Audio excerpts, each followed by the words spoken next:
Prime Minister says the government is intact.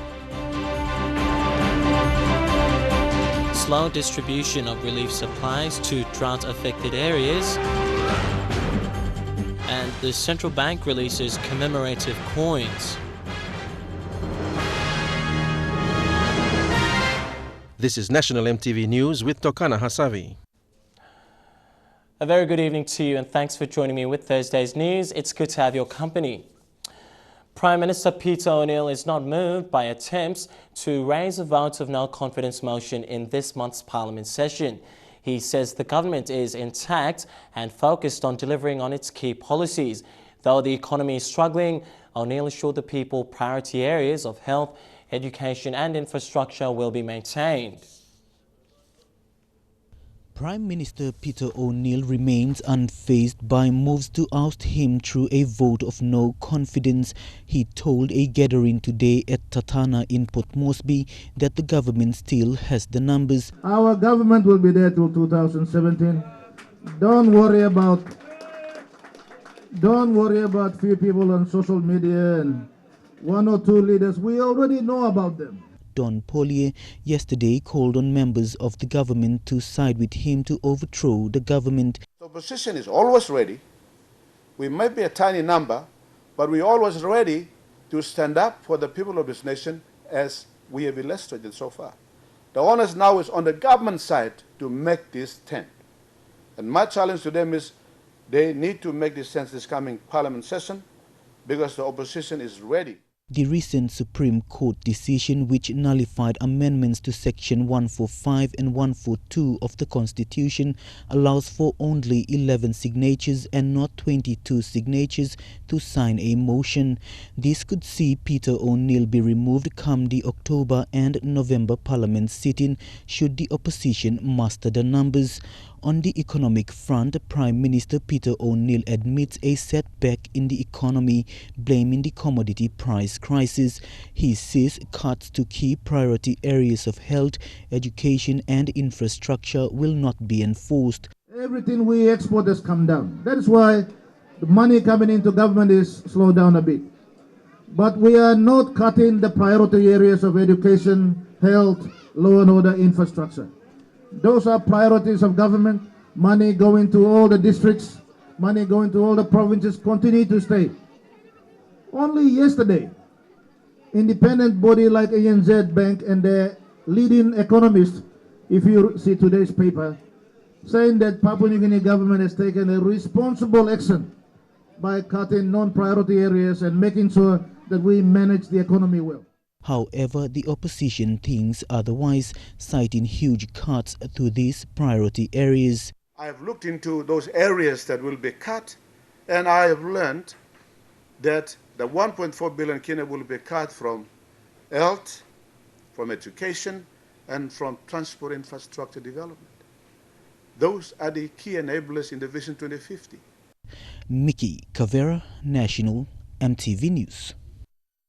Well, PNG will not give in to conditions that will set a bad precedent for future fish trade deals.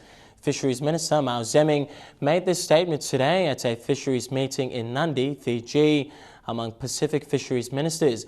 The ministers are meeting to discuss a threat by the US to pull out of the fishing treaty. 16 Pacific countries who are members of the Foreign Fisheries Agency are likely to suffer annual losses amounting to around $90 million if the fishing treaty collapses. Well, members of the advisory board of the PNG Immigration and Citizenship Service Authority toured the Asylum Seekers Processing Centre on Manus this week. They were on Manus for the advisory board's third meeting. Chairman of the Advisory Board and Acting Secretary for Department of Foreign Affairs, William Dim, says the visit was an opportunity for board members to observe operations in the country. During the visit, the board members were given a brief by PNG immigration officials on their roles and responsibilities at the Refugees Transit Centre. The board members included Ambassador Mayu Rakano, Dr. Lawrence Kalinoy, Secretary for Department of Justice and Attorney General, Reverend Mwasa Tutumla, member of the PNG Council of Churches, Arai Pula, Deputy Secretary, Department of Prime Minister and NEC, and Ron Sidon. They were taken on a tour of the East Lorengau site and the Asylum Seekers Regional Processing Center on Lombrum Naval Base. Mr. Dim acknowledged Chief Migration Officer Matayo Rabura and his migration officers for the opportunity to have a better insight of what the facilities are about and how hard the immigration staff has worked together with the Australian officials to manage these complex and expensive facilities.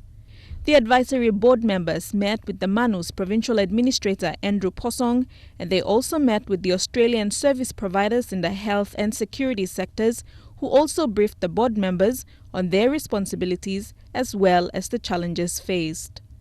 Deli Waigeno, National EMTV News. A Papua New Guinean specialist heart surgeon says the government should take ownership of the treatment and care of heart patients. Dr. Noah Tapawa says for over 20 years, heart patients' care, particularly specialist surgery, has been largely dependent on charity. EMTV's Sarah Apong reports. Dr. Noah Tapawa is now the only Papua New Guinean specialist heart surgeon at the Port Moresby General Hospital, PNG's largest referral hospital. He says the number of heart patients in the country is overwhelming and it needs urgent government support. Our government has a lot of priorities, but I believe that this is one of the priorities. Dr. Tapawa says currently the treatment and care for the majority of heart patients in the country is heavily dependent on charity. Much of the funding goes towards specialist training and specific equipment and devices that are needed before and during surgeries. So many of the consumables are very expensive, and there's no doubt that's what makes cardiac surgery very expensive. One such consumable or device is called a pacemaker, and currently there are 2 patients at Port Moresby General Hospital that need that device. These are patients who have a very low pulse rate, and it can be very dangerous. The heart can stop anytime. One is a villager who cannot afford anything. One is a priest. Both of them are not formally employed now. They are both staying in the settlements. The burden of financing this device, which cost around 10,000 kina, now fall on the 2 patients and their families. We are getting this device from Australia, and these are the programs that are not budgeted, but our people need it. Currently, the lifeline for patients needing heart surgeries in Papua New Guinea is dependent on Operation Open Heart Surgery, which happens every year and is largely a charity event. Port Moresby General Hospital receives 100,000 kina from the government every year, and it goes towards provincial visits that screens patients for these heart operations. At least something around maybe 500,000, to run this program. As our ongoing program throughout the year. For the 2 patients that need pacemakers, Dr. Tapawa says to help them and their family, he has negotiated with the Australian supplier for a discount, which they have given. However, they still need more funding. We are appealing to the public who can support them. Sarah Aupong, National EMTV News.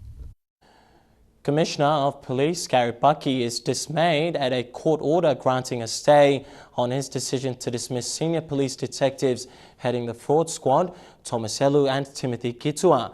Commissioner Bucky described the development as unheard of in his 41 years in the police force. Bucky says he will be seeking legal advice to appeal the granting of the stay order. Meanwhile, the opposition's comments on the issue have drawn the ire of Attorney General Anopala, who issued a warning to MPs against trying to influence judges. Government's Whip and member for Telefomin Solon Mirisim also released a statement this afternoon calling on Deputy Opposition Leader Sam Basil to stop misleading the nation and to represent his people by engaging in policy discussion and debate. Well, there will be no more Grade 8 and Grade 10 external examinations. This was the official announcement from National Education Minister Nick Kuman. Fabian Haklitz reports. It was at Karamwi in Cebu Province that the National Education Minister made this official announcement. This year is the last Grade 8 national examinations. There will not be another Grade 8 exams. in 2016 and beyond. Every child that goes into grade 8 will continue into doing grade 9. Grade 10 exams will be phased out in 2016.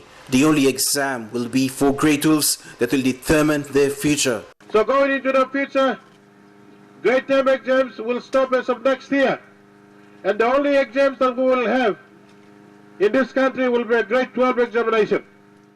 All results will be attained through internal examinations to measure students' achievements, including teachers' performance in the academic year. Meantime, Mr. Kumar said the national government's policy is to allow every child to continue from elementary all the way to grade 12. All local MPs have been allocated 1.5 million kina each that should be used to build capacity. By the time you reach 4 years, you will have over 12 million kina, apart from the 20% of the education sector or DSIP. Mr. Kumar said that the national government will continue to support the education sector. Fabian Hakalitz, National MTV News. Enga Governor Sir Peter Epata says relief supplies are slow in Enga. We'll bring you that story and more after this break. Stay with us.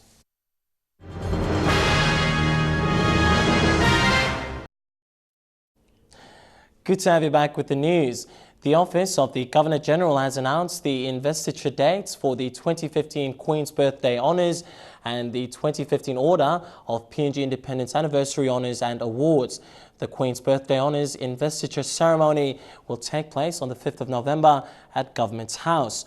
Over 100 individuals in the public and private sectors have been recognised in this year's Queen's Birthday Honours list. Among them are Governor for Enga, Sir Peter Epatas, and Chief Electoral Commissioner Sir Andrew Trowen.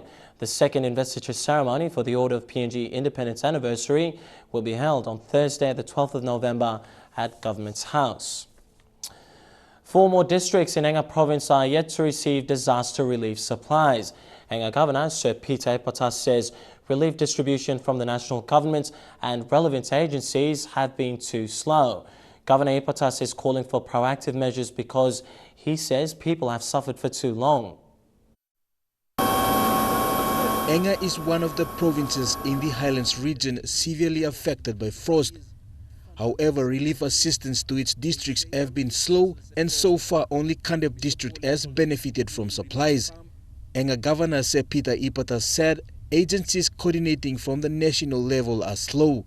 And they've gone to sleep for a while, for 2 weeks, and this is not good for our people. They have to be in constant communication with the people of the affected areas. This morning he was at the Chinese embassy in Port Moresby to receive relief assistance for the people of Enga. The check of 20,000 will go towards purchasing of rice and other food items for affected communities in the 4 districts of Enga.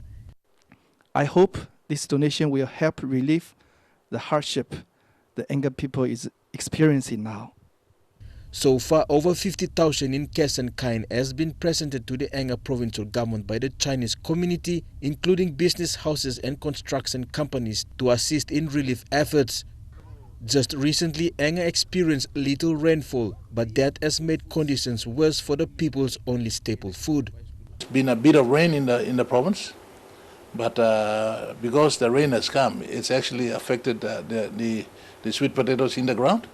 They have now gone stink as a result of the rain water going into the soil. So now the people actually do not have access to any more sweet potato. Over 87,000 people were affected when frost struck the province in late August.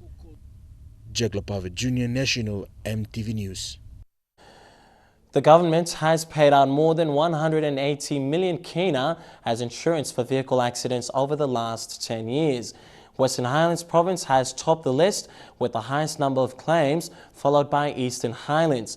Between January and September this year, 80% of claims from these 2 provinces have been referred for investigations by Motor Vehicles Insurance Limited. This is based on suspicion of fraud. Facts have shown that police and medical reports have been tampered with and so many inconsistencies with documentation submitted. Motor Vehicle Insurance has announced a partnership with pastors in Western Islands to address the problem at hand, scams contributing to a huge number of claims. Church leaders have volunteered to work with MVIL to act as its eyes and ears in communities. We are receiving claims from this particular province. We'll make sure that pastors will go to the site and to verify those accidents. Traffic police in the province have been urged to work with all stakeholders to address this issue. MVIL's Chief Executive Officer Joe Werman warned perpetrators to refrain from these activities. Every time we are taking an hardline approach, and that is to refer that false claims. We are confident with that particular claim that it's false. We'll refer that to police to investigate and lay criminal charges against the perpetrators. Statistics show that 50% of these claims comes from the Highlands region, while the other 3 regions make up the 50%. Western and Eastern Highlands are the leading provinces. However, most of these claims have been found to be fraudulent. Facts have showed that police and medical reports have been tampered with, showing inconsistency with documentation. Michelle Amba, National EMTV News, Mount Hagen. Southern Highlands is prioritizing rural roads among its list of infrastructure developments. Southern Highlands Governor William Powie says 42 provincial roads have opened up and more will be built to connect rural communities. Governor Powie made this statement following a presentation of 2.7 million kina to the Nembe Plateau local level government for road development. The Southern Highlands provincial government is embarking on developing rural roads to link its rural communities. Rural roads have been neglected by past governments, but the Powie-led government is now breaking barriers to change that. Communities in the Nembe Plateau local level government will now benefit from a road costing 2.7 million kina. This road project is set to link communities along the plateau. First time through this floor, 2.7 million togatlo here long, maybe played off from Poromateno, Igolong, Ebil Market. Apart from the road, much pressure has been on the Southern Islands government to maintain rural health facilities. But Governor Powie says there are distinct roles played by MPs and the provincial government. 177, 8 post tablongan M workflow member, workflow governor. 38 plus sub-health centers M tablongan M workflow me canos M Pumbrel, Tekipo, Nandisno Date, William Munhiu, Mongol M workflow milo building.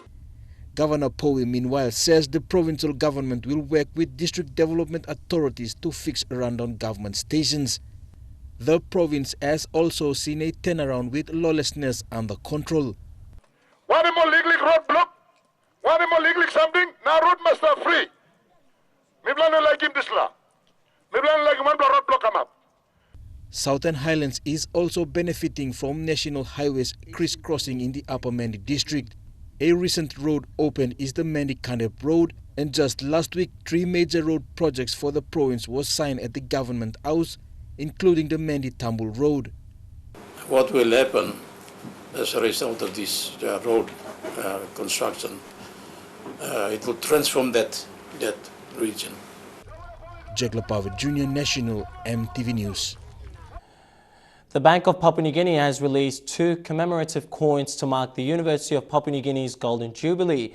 The uncirculated numismatic 2 and 5 kina coins were launched at the university today. And Post PNG has also released new postage stamps to mark 50 years of UPNG's existence. The uncirculated numismatic 2 and 5 kina coins were launched to commemorate UPNG's 50th anniversary. The coins were engraved on silver with designs and features of the university. Being the premier learning and research university in the country, first established in 1965, it is now a dual-model learning institution. The University of Papua New Guinea has produced many prominent personalities and national leaders over many years. And in addition, the university has produced 2 prime ministers of the Solomon Islands. Our Golden Jubilee celebrates the 50 years of leadership in higher education in Papua New Guinea and the Pacific. UPNG Chancellor Dr. Nicholas Mann says the university has produced over 30,000 graduates, many of whom now hold high bureaucratic positions, including the governor of the central bank, Bucky. Mr. Bucky says during the launch that the design and the size of banknotes and coins has changed many times in line with national events, and to mark UPNG's 50th jubilee as a premier state institution, the bank has released uncirculated 2 and 5 kina coins. The coins are for commemorative purposes and are not legal tender.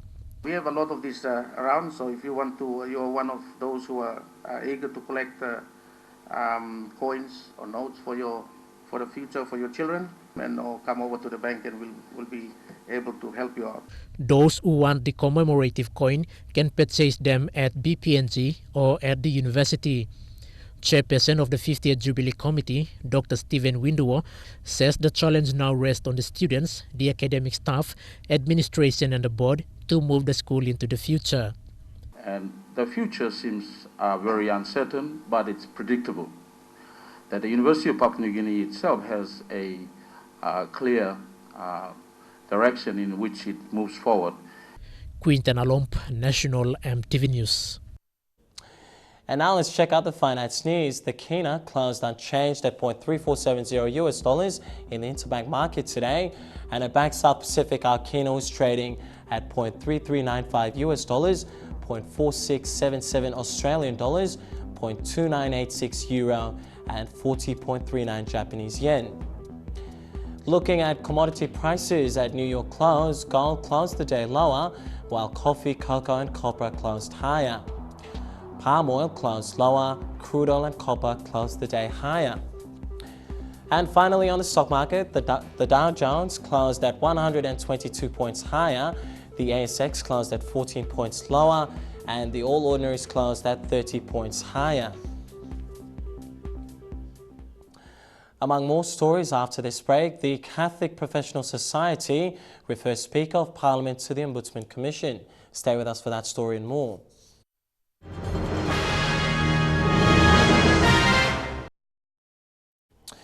Welcome back to National EMTV News. The Catholic Professional Society has referred Speaker of Parliament, Theo Zurinuo, to the Ombudsman Commission. The Society wants the Ombudsman Commission to investigate controversy surrounding reforms made in the National Parliament. EMTV Stanley Over Jr. reports. The call to investigate a possible misconduct in office by the Speaker follows the reform plan of the National Parliament.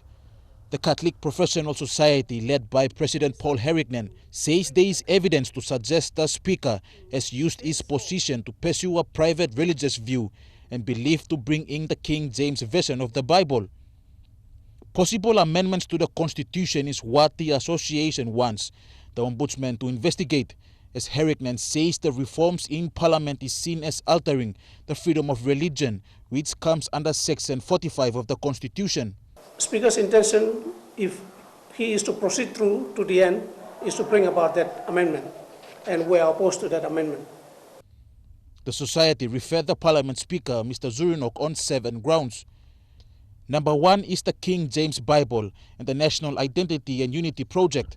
Number 2 is the possible amendments to the Constitution, which the Speaker has proposed to amend the national goals and directives as part of the Parliament reform.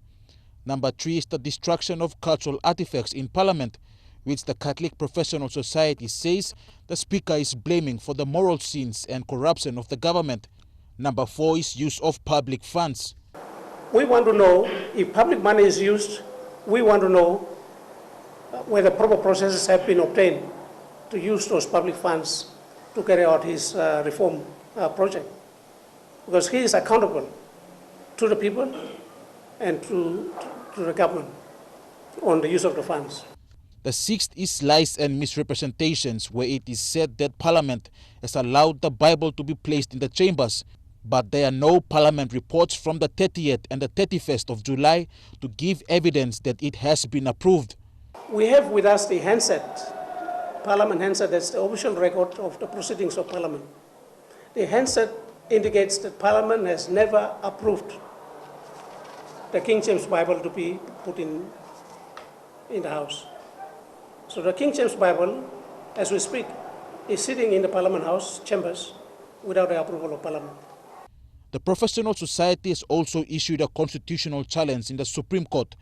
They have informed the Ombudsman Commission to issue directions under its powers to restrain the Speaker from pursuing the reform agenda until investigations are complete. Stanley Over Jr., National EMTV News. Acting Governor-General Theo Zurunua was today presented with the annual reports and financial statements of the Ombudsman Commission for the years 2007 to 2013. Acting Chief Ombudsman Phoebe Sengatari submitted the annual reports to the Acting Governor-General at Government House this morning. Ms. Sengatari says several factors contributed to the delay in submitting the annual reports and financial statements of the OC. Following the presentation at Government House today, the annual reports and financial statements of the OC will be presented in Parliament. Well, Lae and Madang are facing crime problems and need more police presence, but a chronic housing shortage in both places will continue to be a problem for police presence and cause a chain reaction that affects effective police work. MTV's Bethany Harriman takes another look into the lack of police housing. Madang's high crime rate means more police presence is needed, but there aren't enough houses. These pictures taken on the 7th of August shows the state of housing at the Jomba Police Barracks. And please do something to us because we have kids growing up. Families are still occupying condemned housing built in the early 60s. And as much as me sorry long policeman or police Mary Blumi all stop long Madang inside long all conditions long, I'm giving them the undertaking that this is an issue by me taking full board along headquarters. So in Lae, similar housing problems, a high crime rate and more police personnel needed. But there has been more frustration. A contractor tasked to build a 2.5 million kina housing complex at the Bumbu Police Barracks failed to complete the job after 4 years. The police commissioner is asking the contractor why the houses haven't been completed. Funding, only talk funding is a problem, but really and true, long aspect long headquarters too, managing fund, maintenance was an issue. So time working have been continuing long, not money thinking continue finding out why not me working or go back long treasury if this funding is in the modernization program need money complete.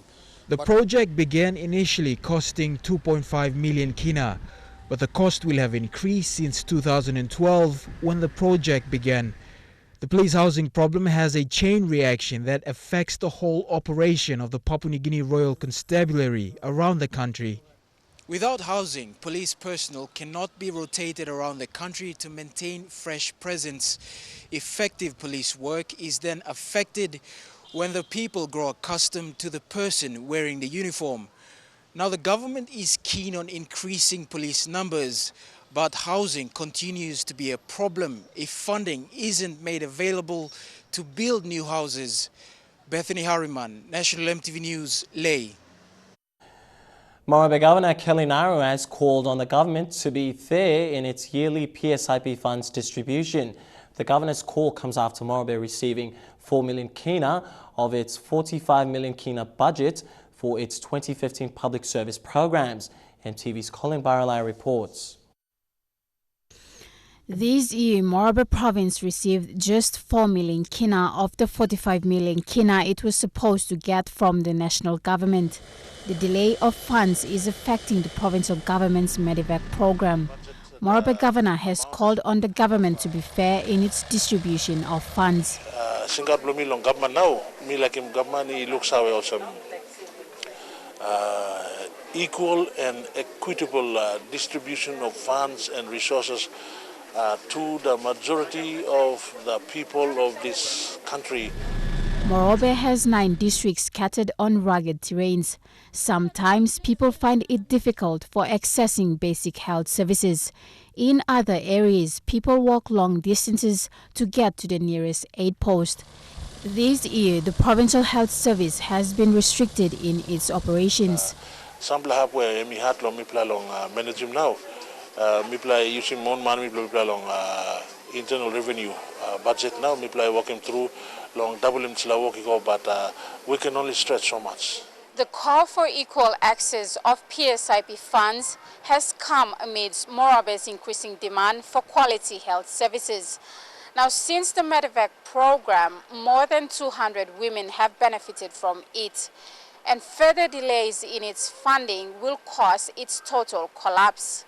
Colin Barilai, National EMTV News, Lae.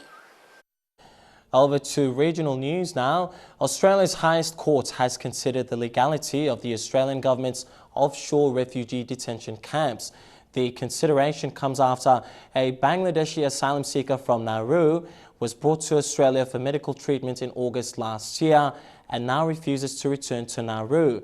This will test for the first time whether the policy of sending asylum seekers to Nauru or PNG for long-term detention is in breach of its constitution, a major challenge to Australia's hardline immigration policy.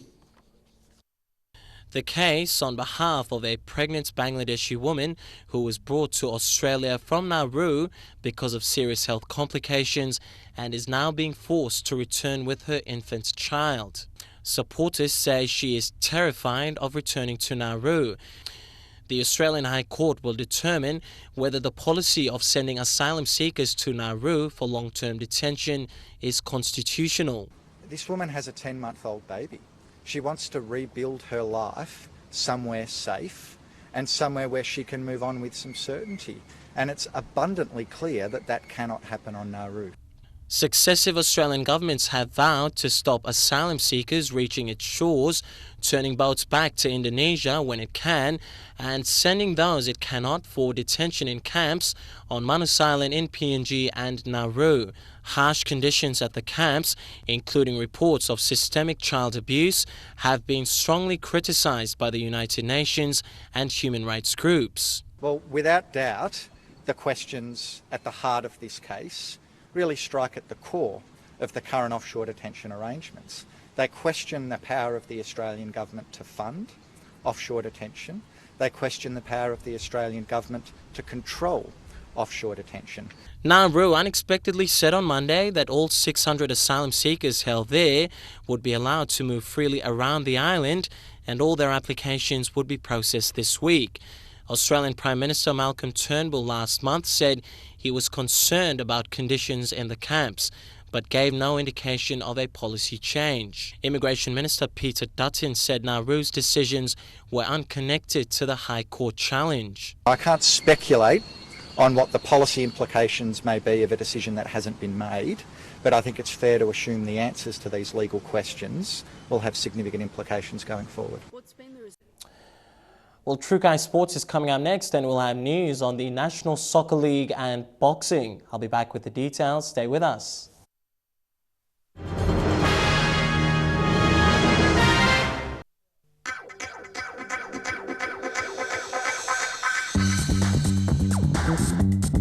True Guy Sports.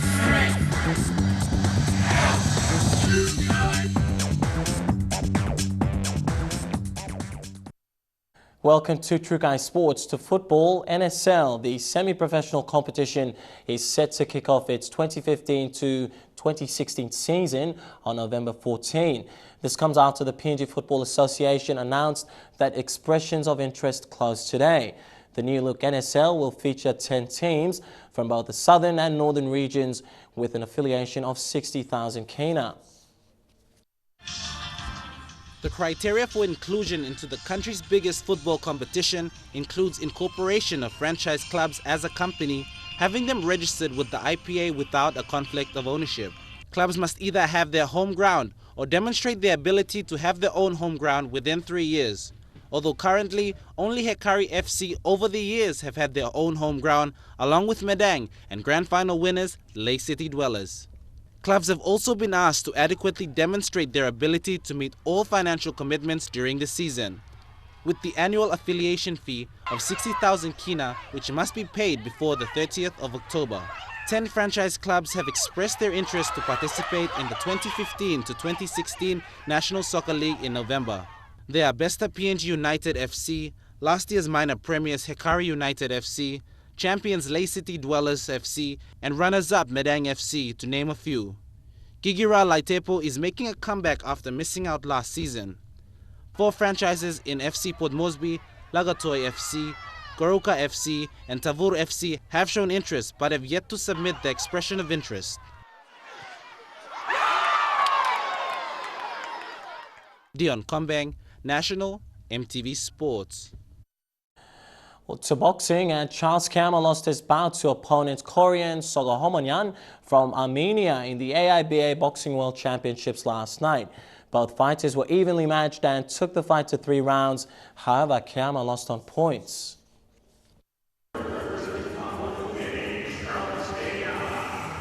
Charles was escorted out by PNG national coach Joe Alpha.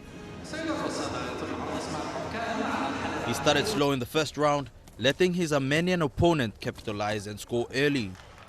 Kammer picked up pace in the middle of the first round, also scoring with jabs into the midsection and to the face. It was a close call in the first round, with points going in favor of Koyan. In the second round, Kammer went in strong, throwing powerful jabs, catching Koyan off guard, landing an uppercut and almost knocking him out. Look at that for a shot. What a shot that was. Koyan, however, proved that he was there to win the fight, coming on strong in the last few seconds of the round, which put him further in front on the scorecard. And it always makes for an entertaining. In the third and final round, it was Koyan who kept up beat, with endless punches tiring Kammer. Kammer tried to counter but was unable to. He will not proceed to the next bout. Elijah Levet, National, MTV Sports.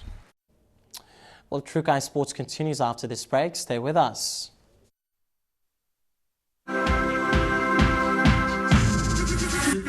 True Guy Sports.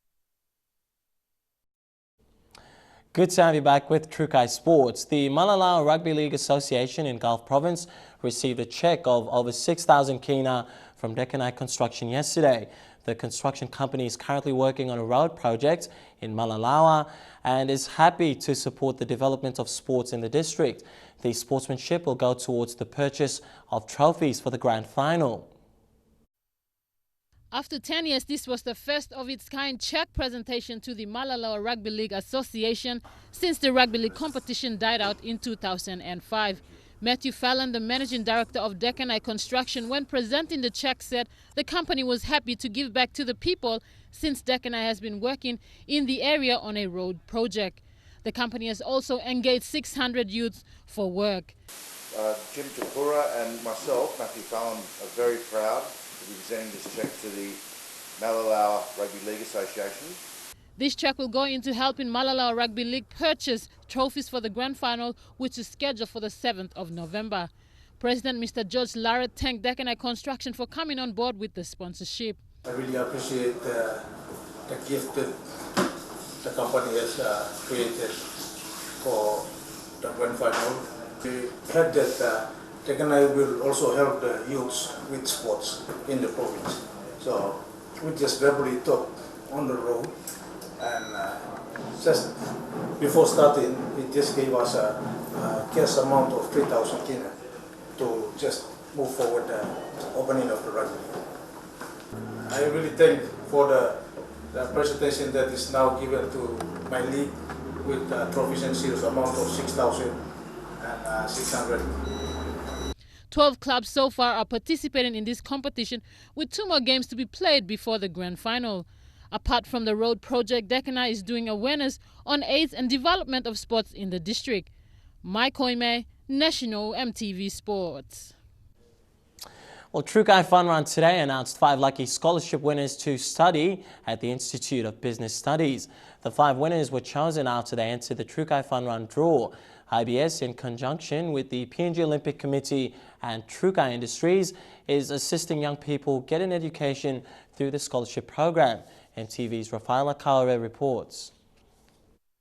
Every year, IBS offers scholarship prizes for participants who enter the True Guy Fun Run draw. The True Guy Fun Run is a nationwide fundraiser for the PNG Olympic Committee.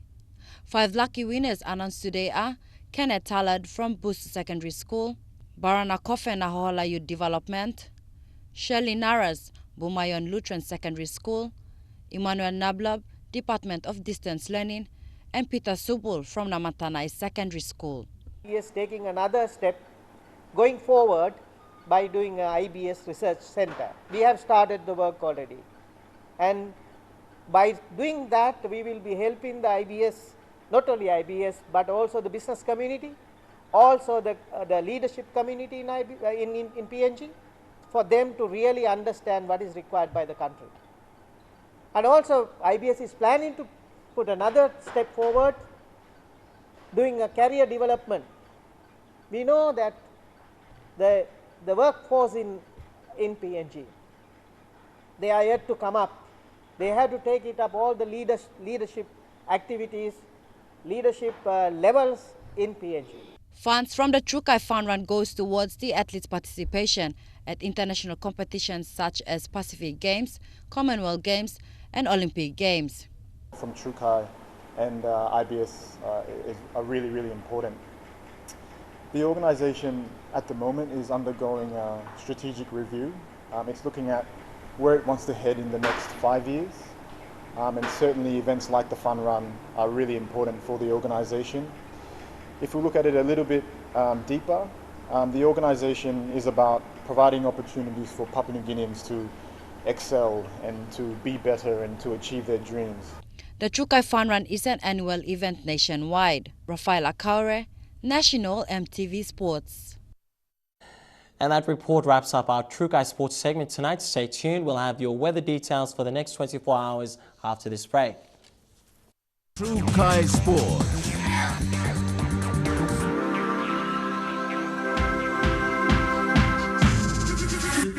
Trukai Sports.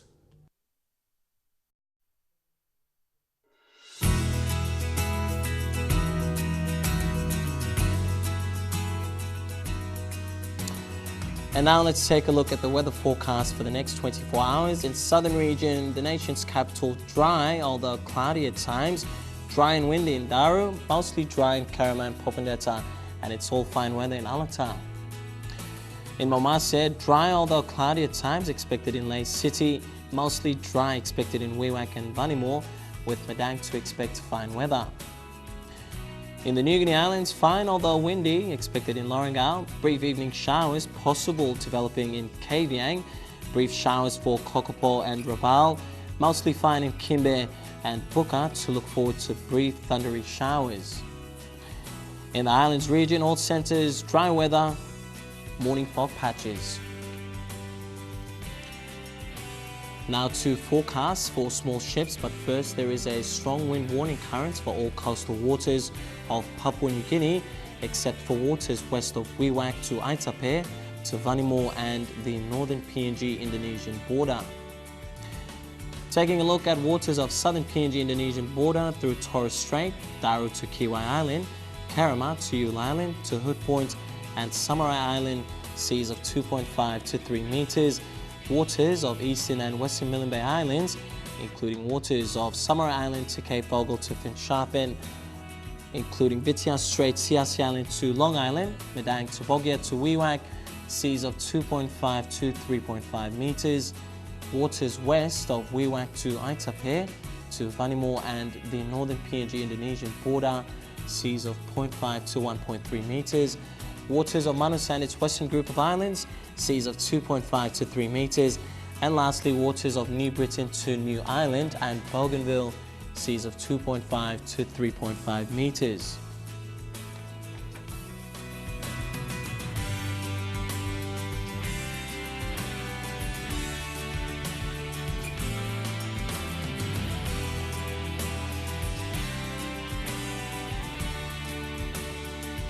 And now let's check out ocean forecast for PNG areas. Coral Sea, seas rough with southeast winds at 25 to 34 knots. Solomon Sea, seas rough with southeast winds at 25 to 34 knots. Bismarck Sea, seas rough to rather rough with patches of southeast winds at 25 to 34 knots.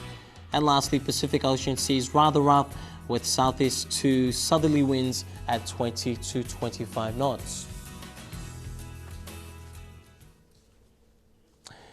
Now recapping our main headlines again before we go. Prime Minister says government is intact. Also, relief supplies to drought-affected areas slow.